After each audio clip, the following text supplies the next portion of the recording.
3 heures de réunion avec leur DRH n'auront pas suffi à calmer leur colère. Ces infirmiers et aides-soignants des services d'urgence de l'AP-HP dénoncent une insécurité grandissante, mais aussi un manque de moyens.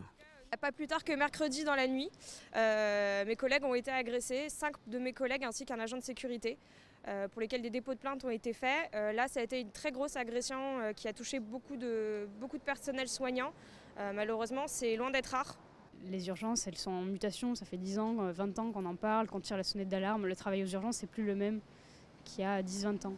On travaille beaucoup avec la précarité. Ces soignants ont donc décidé de se mettre en grève à partir d'aujourd'hui et de s'associer au mouvement entamé depuis un mois à l'hôpital Saint-Antoine, après l'agression de 3 des leurs. Ça a été une sorte de goutte d'eau qui a fait déborder le vase, en fait, dans un contexte où les urgences sont un lieu qui ne garantit aucune sécurité pour les soignants, pour les patients, et avec un personnel sous tension qui doit gérer un flux de patients de plus en plus important et de plus en plus compliqué.